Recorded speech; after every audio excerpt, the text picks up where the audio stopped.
No one is asking the American public whether they want another regime change war. No one is asking Trump voters whether they want another regime change war. Nobody cares. So it's going to happen no matter what people think. In fact, if it does happen, it will likely happen at a time when most Americans had no idea it was about to happen. In other words, it'll be a huge surprise to everyone if this happens. Tucker Carlson believes that we are going to engage in a regime change war with Venezuela, whether we like it or not. What are your 2 cents, Cenk? In this video, Tucker Carlson unfolds Trump's bullshit, calling out what he sees as a phony justification for another regime change war, this time in Venezuela. We've got Tucker, Jake, Anna, Rand Paul, Lindsey Graham, and even Colonel Douglas McGregor all jumping into the ring. And let's be clear, one side is actually making coherent arguments, and the other side is just recycling the same stale neocon fear-mongering we've been hearing for the last 25 years. Spoiler, Tucker is winning hard in this exchange, and the pro-war talking points look paper thin next to actual facts. We're breaking down the fear tactic narrative around Venezuela, the drug war excuse Trump's team keeps pushing, the hindering role of Lindsey Graham and the neocon crowd, the hypocrisy around America First foreign policy, and the billionaire oligarch influence nobody wants to talk about. Strap in. This is blunt, sharp, and called bullshit when bullshit shows up. Now, let's find the truth. Yeah, I think this is part of the Great Awakening. So this isn't just about Israel or Epstein anymore. Now we're talking about, wait, we said anti-war. Why are we starting a giant war with Venezuela? I think Tucker's about to ask some really interesting questions. Absolutely. So the Trump administration claims that they are bombing these fishing boats off the coast of Venezuela because they are actually drug traffickers. And we are now engaged in an entirely new militarized drug war, which, by the way, even if that were true, it's a pretty disastrous way of responding to the overdose epidemic here in the United States, where close to 100,000 people are dying, mostly from fentanyl every year. Now, Tucker Carlson doesn't believe this is about drugs, so he weighs in on what he thinks this is really about. Let's take a look. It's about drugs. That's what we've been hearing now. It's about drugs. But how significant is Venezuela in the hemispheric drug trade? Like, if you're looking at the drug trade in the United States, how much of that comes from Venezuela? Well, we have a fentanyl crisis famously. Does fentanyl come from Venezuela? No, it doesn't. Actually, it comes from Mexico. Huh. What about meth? Well, meth also comes from Mexico. This is a perfect pause because everyone's saying the exact same thing. Why the hell are we bombing Venezuela? The Trump administration claims they're bombing fishing boats because they're drug traffickers. But Tucker immediately nukes that excuse, hitting them with basic facts. Fentanyl, Mexico. Meth, Mexico. Cocaine comes from Peru, Bolivia, Colombia. Venezuela, not even on board. So right out of the gate, Tucker exposes a massive lie. The war isn't about drugs, it's about regime change. Plain and simple. What about cocaine? That would be Peru, Bolivia, and Colombia.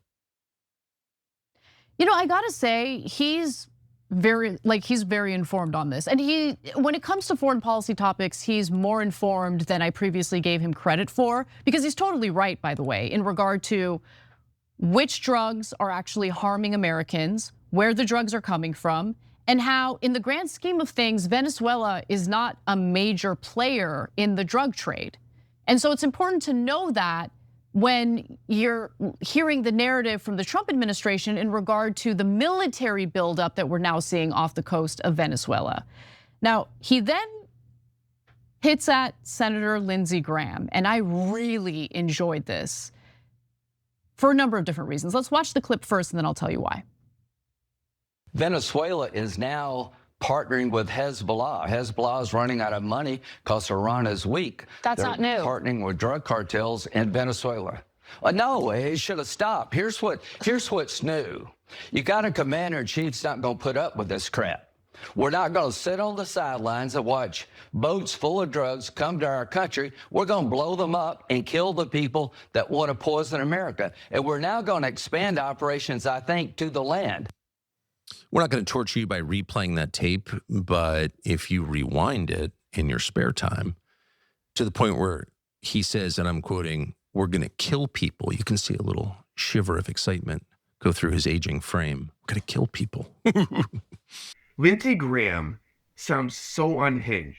It's freaking us all out. He pops up like a wind-up neocon toy, repeating the same magic trigger words. Hezbollah, terror, drugs, kill them, kill them, kill them. He literally shivers with excitement talking about killing people. That's not foreign policy. That's a fetish. He claims Hezbollah is working with Venezuela, with zero proof. Tucker calls out the shivering of excitement in Graham's voice, and it's honestly the most accurate description ever given on TV. This is classic neocon strategy.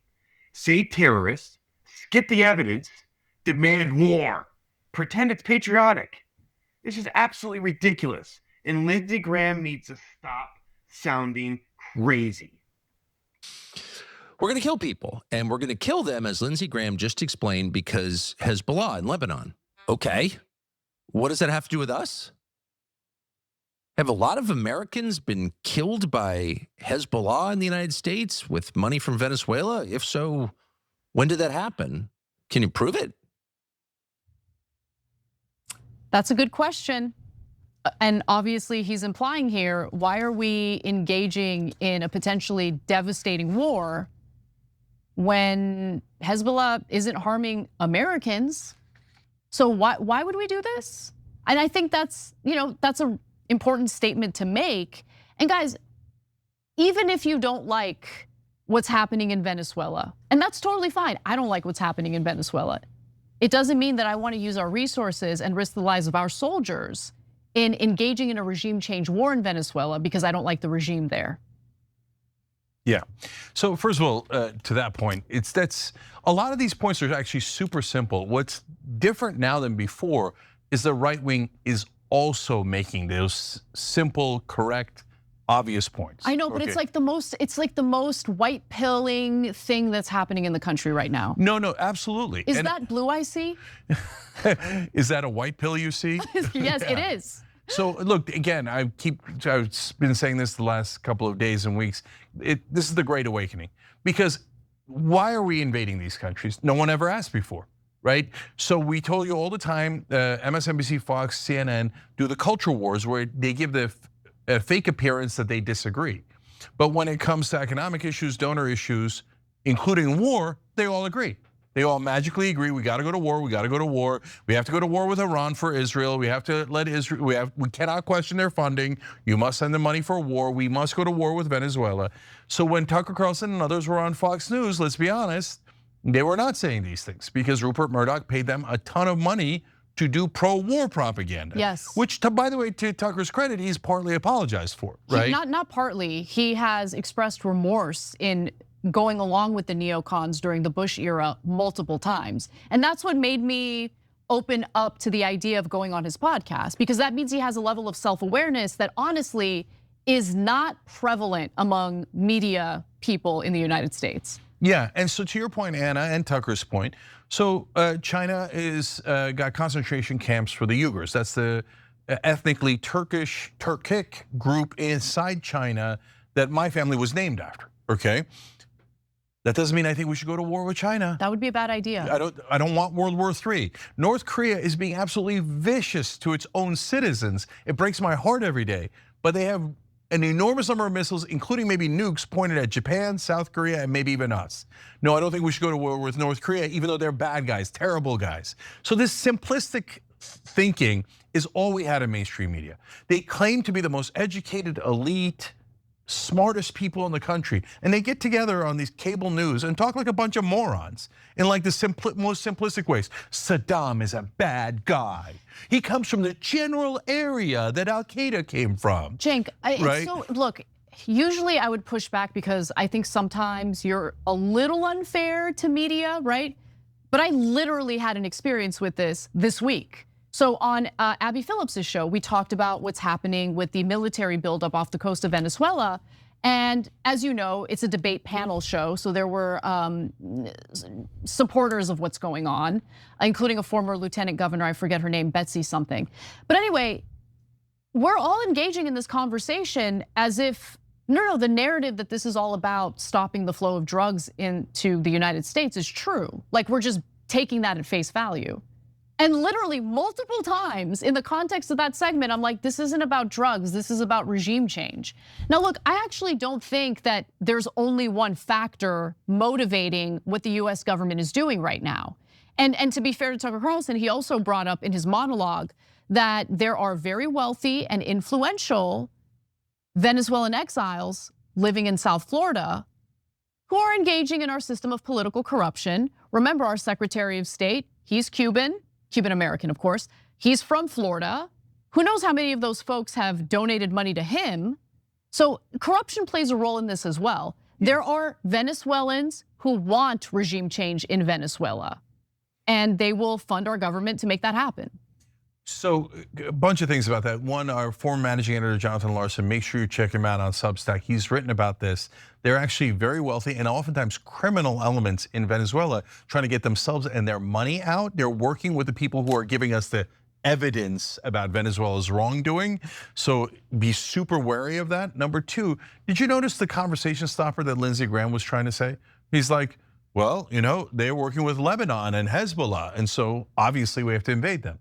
And no one ever asked before on the right, before Tucker and Candace started doing it, wait, why is that an end of the conversation? So Israel wants us to invade Venezuela, so we must invade Venezuela. Yeah. Why is it we must, and why is the conversation over when you say the magic word Hezbollah? Even if that were true, by the way, where did that information come from? The two guys who've been giving us fake intelligence that Jonathan Larson wrote about. Hey, Lindsey, you got anything to say about the Al-Qaeda terrorists that the United States is now supporting because he's the new leader of Syria? Any words on that? And then Tucker did something very important. And Rand Paul, by the way, made a really great point. We're gonna come back to that in a sec about this too. But he said, can you prove it? Can you prove any of this? Can you prove that the drugs are coming from Venezuela and that it's fentanyl and that it was on the boats and that there is a connection to Hezbollah and it matters? Let's play that clip right now. Yeah, let's do it. It's this circular argument. Who are terrorists? Well, the people I tell you who are terrorists. And what are terrorists? They're people who kill people in a terroristic way. And they're terrorists because I tell you they do this. It's like it's this circular argument with no proof presented. And I guess what gets me about my colleagues is they seem to think that these people are less than human. They're not even deserving of the respect of animals. Just kill them. And it's sort of this laughing sort of ha, ha, ha, these are really bad people that gets to me is that, well, what if you're wrong? Civilized people don't do this. And it's not gonna stop the drugs. They'll go a different route. And we got to get away from the ridiculous nature or notion that these boats are coming to America. Oh, we got to self-defend against these boats coming to America. These boats can't go more than about 100 miles without filling up for gas. There's so much that is insane about this policy. Rand Paul delivers the most undeniable point so far. The Coast Guard gets 25% of their drug busts wrong. That means that we're bombing boats and people. 1 in 4 victims could literally be innocent fishermen. That's not tough on crime. That's state-sanctioned slaughter. And the kicker, these boats can only travel about 100 miles, and Venezuela is 2,000 miles away. This whole operation makes zero logical sense. So the entire justification is built around saving us, but it's truly, physically impossible for them to go from Venezuela to the United States on these boats. Anybody else see this? Here, can't agree more with what he just said. Yeah, so first of all, they only go about 100 miles. Venezuela is 2,000 miles from us. So that is not even close to possible for them to get here. But again, all we needed was a couple of people asking simple questions, right? And then Rand Paul talked about how, hey, 25% of the time we stop people for drugs, the Coast Guard does. It turns out they're not carrying drugs, we were wrong. So if we have a 25% error rate in the people we're killing, that is monstrous, right? That's not a small thing to do. Oh, 25%, at a bare minimum, 25% of the people we killed were the wrong guys and totally innocent. And then Anna, you made a point on CNN about this, how we return people to their home country, Colombia, et cetera. Yeah, because they're not drug traffickers. I actually did not make that point. I believe it was Julia Ioffe who made the point. But yeah, they end up getting returned if they survive the attack to their home country, because it turns out, oopsie daisy, they're not drug traffickers. By the way, I want to also be clear about one other thing. Even if they're drug traffickers, are we okay with our government just killing them? Yeah, can they go to the middle of Baltimore? Or there's also drugs in West Virginia and Kentucky, lots of them, right? Can't we just like and can protect they just our borders? Can they just go up to a random guy in the hollers, go, oh, I think you might be dealing drugs, boom, just shoot him in the head. Because that's what they're doing here. No judicial look at this. It's literally called an extrajudicial killing because they're not presenting any evidence. And that's why they sent back the 3 people that they captured, because they have no evidence on them. They were claiming that they're terrorists, drug, blah, blah, blah. No, they're fishermen. And let me say one other thing, because I want to be clear about how, for me, this is not a partisan issue. The Obama administration took a look at the Bush administration's war crimes, including the excessive use of drone strikes, and expanded it. Okay, Obama took Bush's drone war and put it on steroids. And we were very critical of it then. I'm critical of it now. I don't care if this is a Democratic administration or Republican administration. The way that we behave on the international stage matters. And killing potentially innocent people is just a devastating thing to do. It's immoral.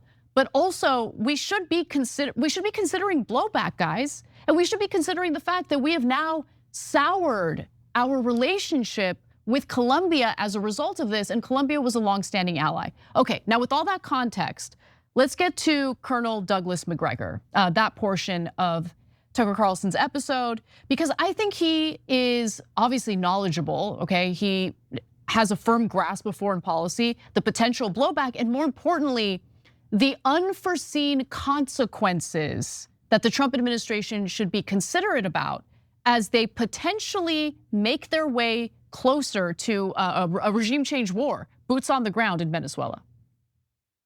I recently went into DC and I talked to some people.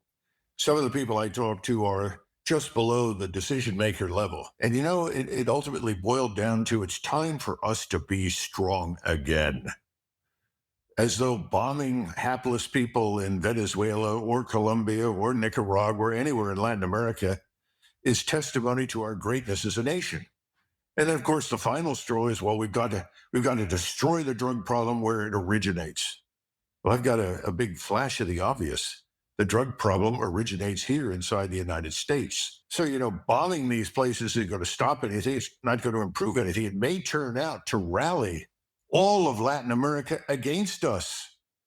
The evil Yankee who's intervening yet again inside Central and South America. We're blamed for almost everything that's wrong down there. All we're doing is saying, I guess you're right. Look what we're doing now. It's not going to change anything. But that means you've got to come home. This seems to be the thing that no one in Washington wants to do. Somebody said, Doug, what do you want to come home for? That bit of insight was important to hear. It's important to know what the thinking in Washington is. But with that in mind, final video. This is Colonel McGregor talking about guerrilla groups and drug cartels and various threats to our soldiers should we decide to put boots on the ground in Venezuela. Mrs. Machado, I don't know if she's married or not, so I call her Mrs. She may just be Miss Machado. She's the lady that just won the Nobel Peace Prize, and she's from Venezuela. And she said, if we're liberated by the US Armed Forces and they remove Maduro, our first act will be to move the Venezuelan embassy to Jerusalem. McGregor basically says Washington is addicted to performative strength, bombing poor countries so politicians feel strong and tough. He also reveals something explosive. A Venezuelan political figure openly promised that if the U.S. overthrows Maduro, their first act will be to move their embassy to Jerusalem, meaning this war has nothing to do with protecting Americans, nothing to do with drugs, nothing to do with democracy. It's about foreign agendas, billionaire donors, and politicians who serve everyone except the American public. Tell me, what does this have to do with Venezuela or America or drugs? Because the only answer I get, it has nothing to do with it. What does Well, it that sounds have to to me- do with? I'm, Well, it I'm sounds to me- completely confused. Like what? Well, you can't be that confused. I think she's hit on something very important. She's figured out where the power lies, and she's playing to the audience that makes the decisions. You're talking about this democracy business. We've always been a republic with limited democracy, but I think we can pretty much conclude that we're ruled now by a small group of extraordinarily wealthy people, billionaire oligarchs. So, because of the political projects and political agenda of foreign countries, whether it be regime change in Venezuela, what's going down in Jerusalem, none of this impacts us as Americans. But we're going to potentially put our soldiers in harm's way, potentially get confronted by various guerrilla groups in Latin America who are apparently, according to Colonel McGregor, chomping at the bit to attack American soldiers. We're gonna do all that for what again? For what reason again? Something about Lebanon. Okay, so Hezbollah. okay, guys, a couple of things here is so important. First, I love the free speech. I love the marketplace of ideas. I'm okay if you call me corny about that and earnest and all that stuff. Because look, before when we had just mainstream media, everybody's sheep herded into these. Okay, you're a Republican, Democrat, you have to hate each other. Don't ever ask questions about war or anything else. All it took was a couple of guys, Tucker Carlson, Rand Paul, Tom Massey, etc., to ask a couple of questions. And all of a sudden, we got a marketplace of ideas, and people are going, wait, why? Wait, I thought Trump was the anti-war candidate. Yeah. And then, wait a minute, didn't we all conclude as a country that the war on drugs doesn't work? That the real problem is demand, not supply? That you can kill and spend as much money as you could possibly spend on trying to end the source, you're never going to end it. Because people want to make money. They're going to make money by meeting the demand in this marketplace. By the way, it's partly capitalism, right? You can't end capitalism, and it's kind of an attack on that. But the last thing that the colonel said was super important. There's the right wing waking up and going, it's the billionaire oligarchs. Yeah. That's who rules us. And it's not just about, like, she's right, she's going, we will move our embassy from Tel Aviv to Jerusalem because that's what the pro-Israel radicals in America want. So don't worry, Venezuela will serve Israel. Why would that be relevant to America? No, it's only relevant to Larry Ellison and a couple other people, right? And they demand that all of American foreign policy, even about Venezuela, be about Israel instead. Yeah. It's unbelievable. And Marco Rubio has two problems here. One is he's funded by Larry Ellison, gave him $5 million that we know of, probably a hell of a lot more than that, back in 2016 when he was running against Trump, and only when he had already stamped on his head pro-Israel. And Marco Rubio said, I will serve Israel loyally. And Ellison then gave $5 million to a super PAC. But on top of that, Marco Rubio now realizes, hey, wait a minute, nobody's working for America anymore. And I'm Cuban, and my heritage and wants Cuba back for us. Yeah. And so since now I see the pro-Israel guys demanding everything for Israel, well, because if you don't know this, Richard Grenell, who's not a good guy from my point of view, but went and got a peace deal with the Venezuelans already. Yeah. And the Venezuelans agreed, and Trump said this on tape too, to give us all the oil contracts. So the oil companies were ecstatic, and then Marco Rubio comes in and goes, no. One, Israel doesn't agree, and two, if we get the oil deal, then we're gonna let Venezuela go, but I wanna knock out Venezuela so I can knock out Cuba. That's exactly right. Right. So that's what I was talking about when I said there are multiple factors motivating the Trump administration to go forward with everything that's been going on with Venezuela. Marco Rubio hates the fact that he believes Venezuela is providing material support to Cuba, and he wants regime change in Cuba. That's exactly right. So which part of this is America first? None of it. None of it. It's either it's Israel first, Cuba second, Venezuela third. I mean, we're not even in the picture. This has nothing to do with helping American citizens. Nothing. And we're about to start a giant war. Half our fleet is surrounding Venezuela, and there's not even any debate about it. It's crazy. At least with Iraq, there was a giant debate. But your only hope, guys, now, this is the most ironic thing ever, is the oil companies are super pissed at Rubio because they're like, we had it. We were threatening war for us. That's how we normally do it. And then we got it. We're gonna rob the Venezuelan people on behalf of the oil companies. They're like, take the deal. And Rubio's like, no, Cuba second. So It's disgusting. So now we need the oil companies to topple Rubio so we can do a corrupt deal with Venezuela on their behalf of the oil companies so we don't go to war. At the end of that episode, with the interview that Tucker Carlson did with the former addict, they weigh in on what can be done here to actually effectively tackle the overdose epidemic. I'm giving you that note because I think it's important. He obviously cares about that issue. I care about it deeply as well as someone living in LA who witnesses people dying on the streets on a daily basis. So please check that out. We'll include a link in the description box. This entire segment exposes Trump's foreign policy hypocrisy in full HD. He campaigned on being anti-war, but now he's posturing for a massive regime change conflict justified by nonsense, fear baiting, and probable false drug claims. Tucker, Rand Paul, and McGregor all came off as adults in the room, asking actual questions, demanding evidence, and refusing to swallow reheated neocon leftovers. Meanwhile, guys like Lindsey Graham look like military-industrial hype men, pushing the same talking points they pushed for Iraq, Syria, Libya, Afghanistan. You know what? You name it. That's what they're doing.